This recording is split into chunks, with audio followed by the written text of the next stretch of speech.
3년간 1,800만 명이 넘는 환자가 1조 9천억 원 이상의 요양급여 비용을 지출되는 대표적인 국민질환입니다. 또한 치주질환과 전신질환과의 다양한 연관성이 속속히 밝혀지고 있습니다. 그러면서 저희 치주질환 진료가 전신 건강 향상에도 크게 기여한다는 사실을 널리 알리고자 저희가 이 몸의 날을 제정하게 되었습니다. 이 몸의 날은 저희가 2009년 3월 24일에 제정하였고 또한 공표를 하였습니다. 아까도 말씀드렸지만 현재는 미국, 일본, 유럽에서도 우리나라보다는 늦었지만 같은 의미의 캠페인을 매년 진행하고 있습니다. 올해 이 몸의 날에는 치질환과 노화 및 노쇠를 테마로 정하였습니다. 연세대학교 의과대학 노년내과 김상호 교수님, 그리고 연세대학교 치과대학 치주과 이중섭 교수님, 그리고 강동경희대학교 치과병원 치주과의 강경희 교수님께서 오늘 발표에 수고해 주시겠습니다.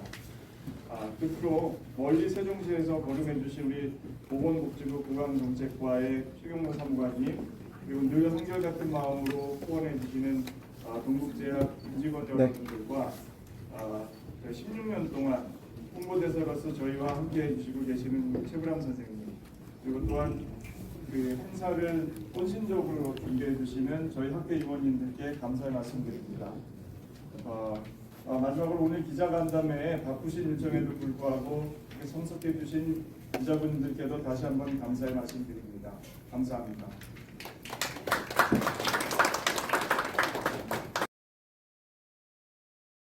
그 업무를 하느라 제가 이 자리를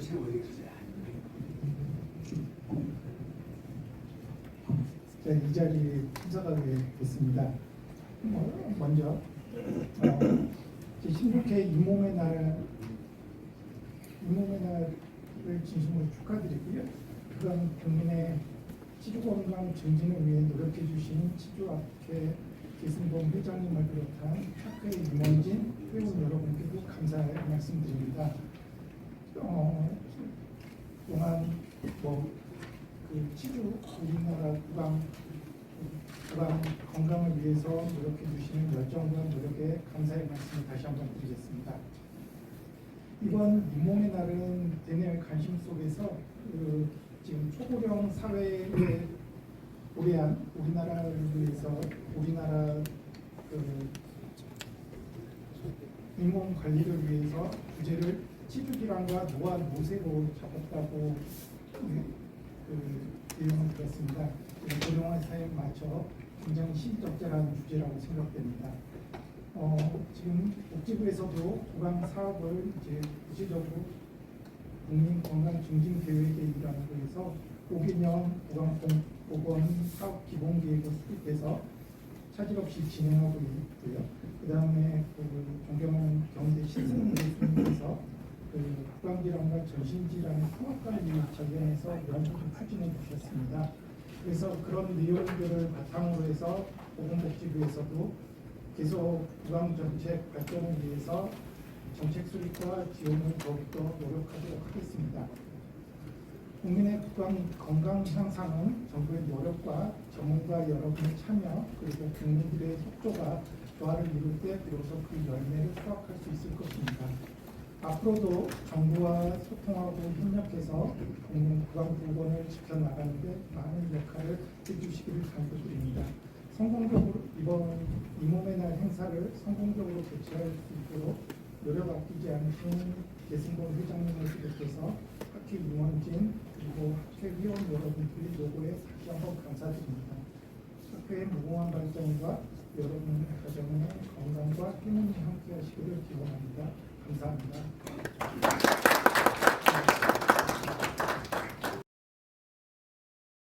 먼저 바쁘신 중에도 귀한 시간을 내어 참석해 주신 기자 여러분들께 감사드립니다.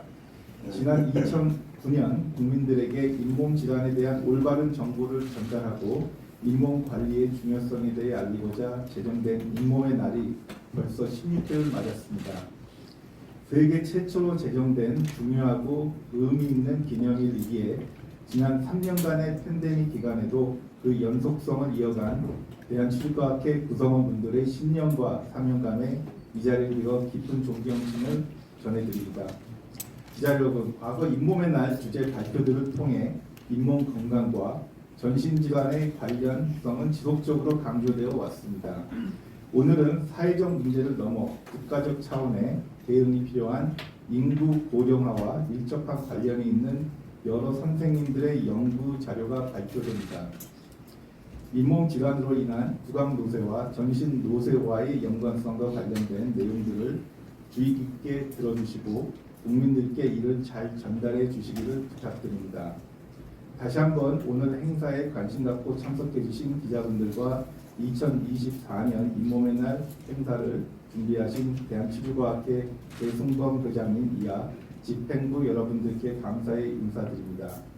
또한 소중한 이 자리를 통해 지난 50년간 국민들로부터 사랑받아온 동국제약의 인사들이 최초로 스위스 의약품청으로부터 일반 의약품 허가를 받아 유럽 수출이 가능해졌다는 기쁜 소식을 전해드립니다. 이는 K의약품의 우수한 품질과 효능을 인정받은 것으로 여기 계신 기자님들과 대한치주과학회를 비롯한 치과계 여러분들의 지지와 성원이 없었다면 이룰 수 없는 성과입니다. 앞으로도 저희 동국제약은 대한치주과학회와 함께 잇몸 질환에 대한 국민들의 관심과 이해를 제고하기 위한 잇몸의 날 캠페인을 더욱 발전시키는 것은 물론 국민 건강 향상을 위해 최선의 노력을 다하겠습니다. 감사합니다. 입장하신 감사드립니다. 마지막으로 잇몸의 날 홍보 치주학회와 동국제약이 이 행사를 오면서 늘 이날은 국민의 한 사람으로서 내 이에 대한 내 잇몸에 대한 걱정도 걱정이지만 모든 국민의 건강을 위해서 애쓰시는 분들한테 경화의 말씀도 드리고 싶고 얼굴도 지치고 눈도 싶고 그렇습니다. 어느 선각자가 그런 얘기를 했어요. 이게 한국의 밥상하면서 느낀 겁니다. 아, 행복하다. 날씨가 오늘 날씨가 참 좋은데 바람이 시원해서 좋구나. 그러나 먹는 것만큼 행복한 일이 있겠는가. 어서 일어나 재촉해서 아침을 먹자. 뭐 이런 거와 마찬가지로 이 음식이라는 게 행복의 테마입니다. 이 14년을 이거 비슷하게 돌아다니지만 이 음식이 없었다면 생명이나 지구의 미래는 생각지도 못했거든요. 근데 이 먹는 것이 가장 중요한 행복이구나. 행복이 뭐 여러 종류의 행복이 있겠지만 그 맛있는 걸 먹고 같이 이야기 나누고 또 한자리에서 서로 정서를 나눈다는 게 얼마나 행복한 일인가를 새삼 느끼는 것이 먹거리입니다. 이 방송 프로그램들 봐도 이 먹방이 뭐 이루 말할 수 없이 많습니다. 34가지라고 해요. 어떻게 통계를 냈는지 모르지만 이게 전부 먹는 프로그램입니다. 그만큼 이제 이 먹거리에 대한 행복에 대한 또 그만큼 경제 수치가 높아지면서 관심이 굴복하게 되는 거죠. 근데 저는 그렇게 생각지 않고요. 모든 국민들도 아마 이제 아시는 분들은 이 치아가 말하자면 잇몸이 건강해야 행복을 진짜 느낄 것이다. 그리고 치주학회에서 이걸 테마로 내놓으신 문제는 너무나 잘하시는 일이다. 옛날에 뭐 그런 얘기도 있습니다. 뭐 이가 없으면 잇몸으로 산다든지. 근데 지방의 어르신들 만나면은 거의가 잇몸이 부실하십니다. 잇몸을 비용으로 생각하지 않아요. 그냥 늙어서 노화로 생각하는데 역할 일 잘하면은 많은 행복을 느끼실 텐데 그러지 못하면 아쉬워하는데 이번 16년 동안 우리는 이런 노력을 하고 계신 여러분들에게 정말 국민의 한 사람으로서 감사의 인사를 엎드려 드리고 싶습니다. 그리고 언론사에 계신 분들이 널리 홍보를 좀 하셔서 모두 이 행복을 찾게끔 만들어 주시는 것이 여러분의 도리고 임무라고 생각을 합니다. 저도 최대한 노력을 해서 모든 국민들이 깨닫는 행복 쪽으로 가시도록 치주에 대한 그 의미를 밝혀드리도록 노력하겠습니다. 여러분 만나서 오늘 반갑습니다.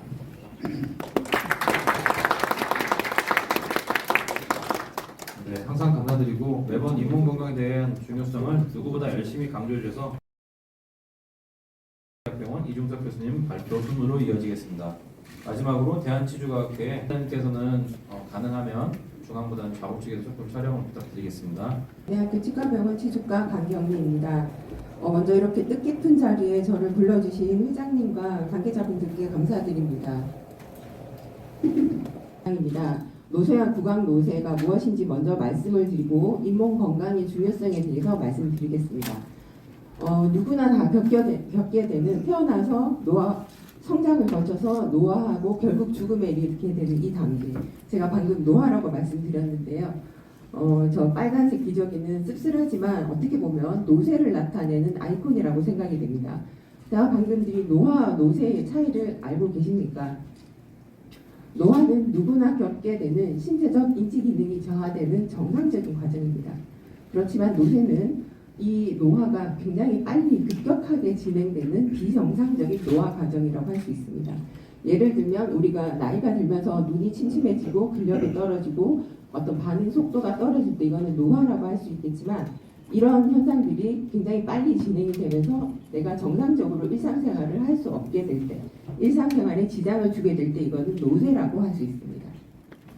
그래서 노쇠를 학문적 정의는 노화에 따라서 전반적인 기능이 저하되면서 생리적인 예비 능력이 감소되어서 결국 낙상이나 장애, 질병 발생, 위험, 입원 가능성, 사망률 이런 위험들이 증가되는 상태를 얘기합니다.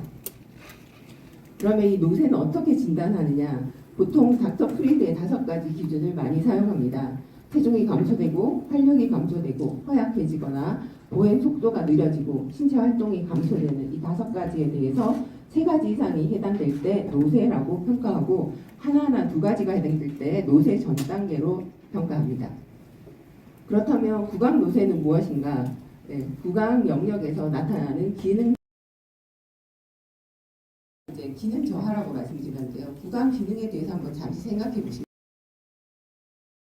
비스마르크가 이제 노령연금을 도입하면서 만들었던 기준입니다. 65세 기준이 사실 거의 한 100여 년 이상 됐는데 저도 이제 외래에서 환자를 보게 되면 60대 후반 어르신이나 아니면 70대 초반 어르신이 내가 왜 노년내과에 와야 하는지 모르겠다 그렇게 말씀하시는 경우가 있거든요. 그러니까 이 표를 보더라도 70세 이상의 노인이라는 인식이 그 어르신들 자체도 내가 60대 후반, 70대 초반인데 내가 노인이라고 할 수가 없어. 건강하기 때문에 그렇게 인식들을 많이 하고 그런 부분들이 이제 많이 많아지고 있는데 근데 문제는 이제 저희들도 사회적으로 여러 가지 이제 좀 노인의 기준을 좀 올리고자 생각을 하고 있지만 이런 여러 가지 혜택이나 이제 복지가 맞물리기 때문에 사실 쉽지 않은 부분이 많이 좀 있습니다.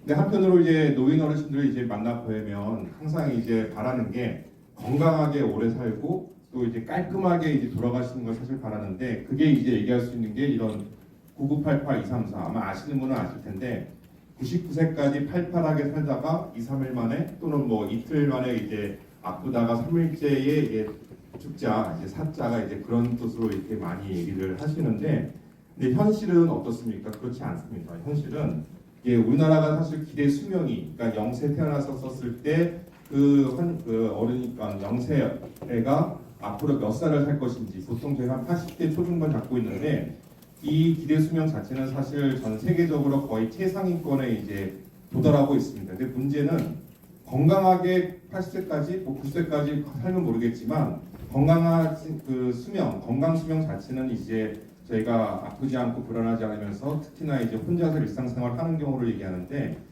건강 수명 자체는 앞으로 이제 한 70대 중후반까지밖에 되지 않기 때문에 실제 기대 수명과 거의 한 10년 이상, 요 보도에 보면은 한 17년까지 차이가 있는데 여기서가 아마 이제 그 서구의 어떻게 보면 선진국과의 차이가 되겠습니다. 외국 같은 경우는 거의 한 10년 미만이기 때문에 근데 우리나라가 이제 한 17년 동안 결국에는 어르신들이 아프고 불안하고 우울하면서 특히나 혼자서 생활할 수가 없기 때문에 누군가의 도움이 필요할 수밖에 없는 그런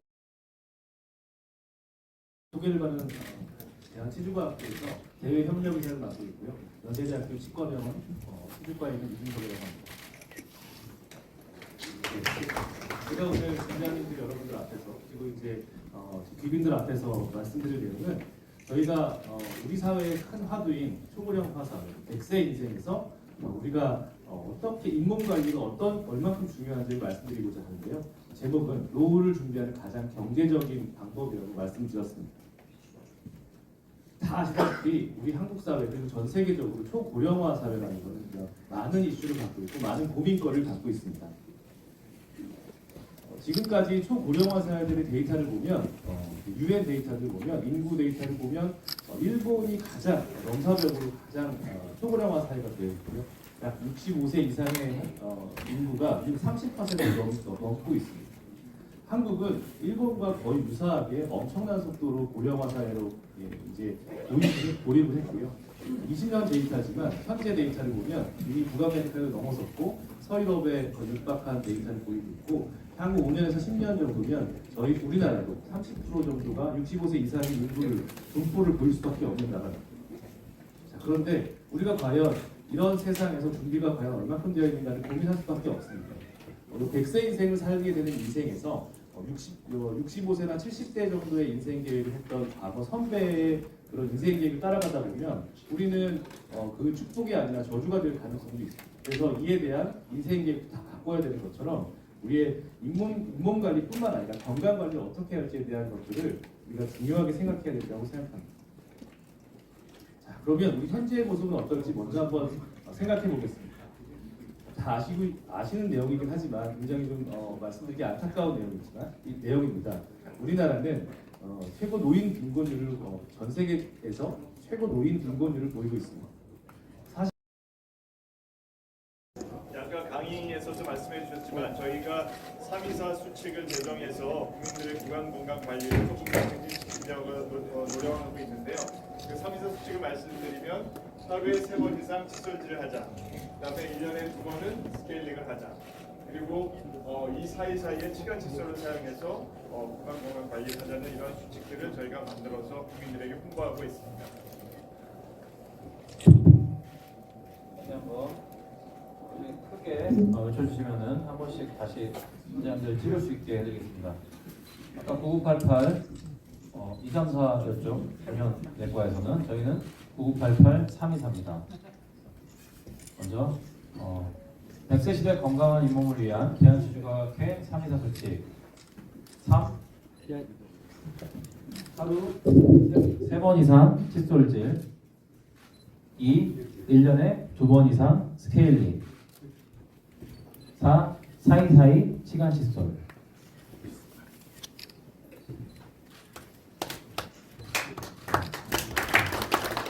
국민께서 잘 보도하면서 국민 건강에 이바지하고 그리고 국민 경제에도 이바지할 수 있는 그런 좋은 행사가 될 수 있으면 좋겠습니다. 잘 부탁드리겠습니다. 네, 다시 자리해 주시기 바랍니다.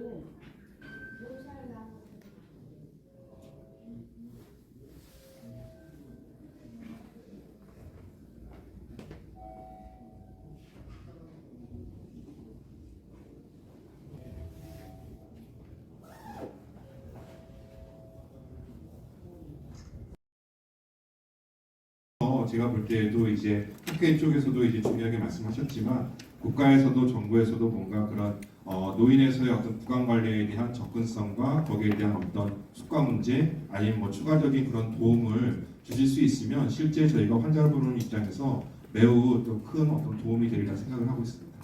예, 유명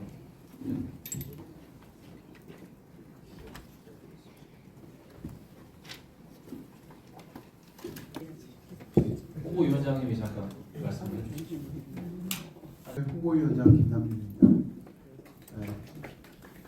답변까지는 좀 과한 것 같고요. 제가 대신 답을 드리자면, 회장님 대신 답을 드리자면, 제가 2009년도 있을 때는 아직까지 이제 그 국민들이 이게 이 정도로 심각한 병인지도 잘 모르시고 또 교육도 잘 안 돼 있는 상황이라 가지고 다빈도 질병 상병에서 8위, 9위 정도에 있다가 지금 2021년부터는 거의 압도적인 1위가 돼 있고요.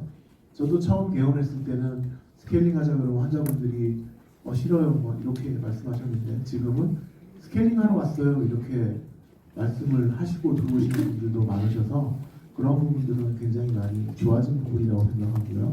저희가 자료를 모아서 이렇게 정부와 그러니까 지난해 했던 건 구강 전신질환 통합관리 모형의 이제 시작이죠. 그래서 보고서 모형을 저희 학회에서 정책과제로 준비해서 제출을 하였고요. 그 다음에 이제 시범 사업이라든지 또 그것이 더 확대가 돼서 1차 의료기관에서 구강 전신질환 관리에 대한 통합 모델을 저희가 준비해서 계속 정책 제안을 하고 있습니다. 감사합니다. 강의 자료 중에 말씀드린 연구 논문들의 대부분은 걸어서 내 치과에 오실 수 있는 분들, 걸어서 저런 요양시설에 오실 수 있는 분들, 그런 어느 정도 건강하신 분들을 상으로 한 논문입니다. 그래서 우리가 요양원이나 요양병원에 누워 계신 분들은 저런 연구에 참여조차도 제한이 되어 있다고 볼 수 있습니다. 사실 할아버지, 할머님, 가족 중에도 그 어르신 분들을 요양병원이나 요양원에 요양시설에 모신 분들도 많으실 텐데 가보시면 요양관리사가 칫솔질까지 잘 해주는 걸 기대하기는 굉장히 힘든 실정입니다. 그래서 어떻게 보면 구강 건강이 거의 방치되어 있다시피 하는 그런 상황이고요. 그래서 이런 부분에 대해서도 사실 말씀하신 바와 같이 예전에는 저희가 촉탁이라고 불렀습니다. 이게 이름이 바뀌어서 계약치과의사라고 하는 제도가 있긴 있습니다. 그렇지만 여러 가지 문제에 의해서 아직 그렇게 활성화되어 있지 않은 상황이고요. 지금 저희가 이제 초고령 사회가 내년에 코앞에 있는 상황에서 그런 사회적으로 구강 관리를 해주는 시스템이 저도 필요할 것이라고 생각하고 이 자리를 빌어서 이 기회를 빌어서 정부에서도 그런 계약치과의사 제도를 조금 더 활성화하는 그런 정책적인 지원 계기가 필요하다고 생각이 되고요. 말씀드린 아까 구강 노쇠의 기준에 대해서 제가 강의 중에 7개의 기준과 6개의 기준에 대해서 말씀드렸는데 사실 저희 네카라고 보건의료연구원과 대한 노년치약회에서 2022년에 한국형 구강 노쇠 진단 기준에 대해서 이제 한국 실정에 맞게 진짜 실제로 적용할 수 있는 기준으로 6가지를 선정을 했습니다. 그래서 검색을 아마 해보시면 나올 거고요. 6가지 중에서 2가지 이상이 해당되면 구강 노쇠로 평가를 하자고 얘기를 해서 공동 합의문을 발표하면서 구강 노쇠 평가 기준과 방법에 대해서 6가지를 자세하게 제시하였습니다.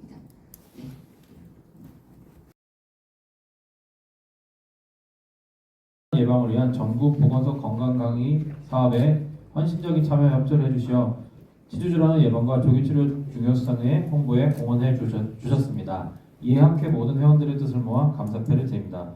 2024년 3월 21일 대한치주과학회 회장 계승범 대동. 큰 박수로 건네주시기 바랍니다.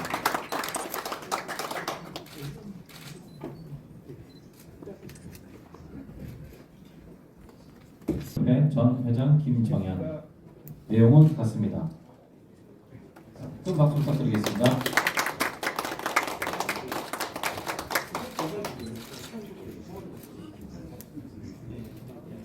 세 분이서 한번 같이 찍어주시죠. 회장님 가운데.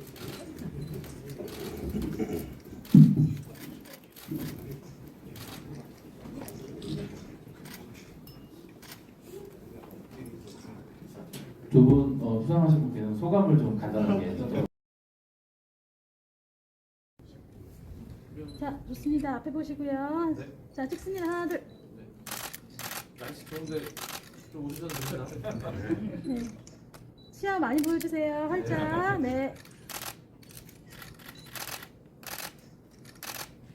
박수 한번 치는 걸로 마무리할까요? 네, 좋습니다.